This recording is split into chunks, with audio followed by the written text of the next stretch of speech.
বন্ধুরা, শান্তি আলোচনার পরও কমেনি কেএনএফ এর তাণ্ডব। হ্যাঁ বন্ধুরা, তিন পার্বত্য জেলাতে এখনো কেএনএফ এর তাণ্ডব বিরাজমান রয়েছে, যা কিন্তু এই রিপোর্টটিতে তুলে ধরা হয়েছে। যদিও কেএনএফ এর তরফ থেকে সমস্ত প্রকার দোষ গুণকেই মিথ্যা বানোয়াট বলে অভিহিত করা হয়েছে এবং কেএনএফ জেএস এর দিকে তার আঙুলটা তুলেছে এবং বলেছে পার্বত্য জেলার মধ্যে যে সমস্ত জিনিসগুলি আজকাল ঘটে যাচ্ছে সম্পূর্ণটাই নাকি জেএসএস ঘটাচ্ছে। তো মূলত কেএনএফ আবারও কি ঘটিয়েছে আর কি বা তারা অস্বীকার করেছে, এই বিষয়গুলি জানতে হলে অবশ্যই আজকের রিপোর্টটি সম্পূর্ণ দেখুন।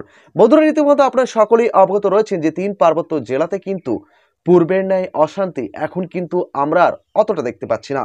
তবুও মাঝে মধ্যে যে সমস্ত ঘটনাগুলি আমাদের দৃষ্টিগোচর হচ্ছে সেখানে কিন্তু কেএনএফ মানে কুকি-চিন ন্যাশনাল ফ্রন্টের নামই বারবার জড়িয়ে যাচ্ছে।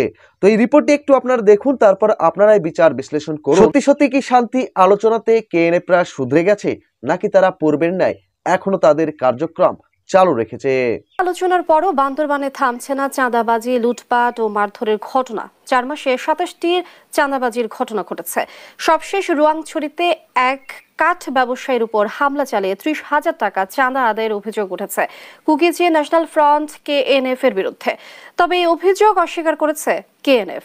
বান্দরবান থেকে সহকর্মী আবুল বাশা নয়নের প্রতিবেদন, জানাচ্ছেন আল নোমান। বান্দরবানে 2 বছরের বেশি সময় ধরে রোয়াংছড়ি ও রুমা উপজেলায় অবস্থান করছে বিচ্ছিন্নতাবাদী সশস্ত্র সংগঠন কেএনএফ। তাদের শান্তির পথে ফেরাতে চলছে দ্বিপাক্ষিক আলোচনা, সংঘাত নিরসনে দেয়া হচ্ছে নানা প্রস্তাবনাও। এরপরও থামছে না চাঁদাবাজি, লুটপাট ও মারধরের ঘটনা। সবশেষ 27 ফেব্রুয়ারি রোয়াংছড়ি উপজেলার ক্যাপলং পাড়ায় মোহাম্মদ রফিক নামের এক কাঠ ব্যবসায়ীকে জিম্মি করে 30,000 টাকা চাঁদা আদায় করে কেএনএফ পরিচয়ধারী 4 জন অস্ত্রধারী। বিকাশ নম্বর দিছি, বিকাশ নম্বরে পয়লা 20,000 দিছি, 20,000 পরে আবার 10,000 পুরোনোর পরে স্যার তো আরে সারি দিছে যে ওই এর নাকি বলে 30,000 টাকা নিচে, হাতের মোবাইল নিচে এর মারছে। চাঁদাবাজি ও হামলার এই ঘটনায় রোয়াংছড়ি থানায় একটি অভিযোগ হলেও এই বিষয়ে ক্যামেরার সামনে কিছু বলতে রাজি নয় পুলিশ।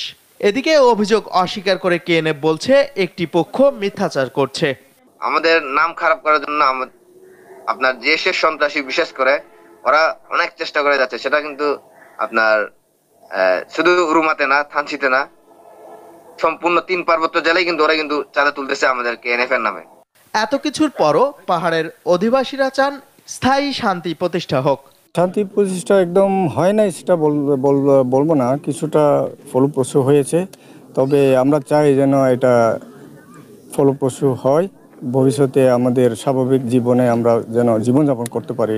এমন পরিস্থিতিতে বান্দরবান পার্বত্য জেলা পরিষদের চেয়ারম্যান ক্যাশৈলা সম্প্রতি কেএনএফ প্রধান বরাবর পাহাড়ে বিরাজমান বিতর্কিত কর্মকাণ্ড বর্ণনা করে একটি পত্র প্রেরণ করেন।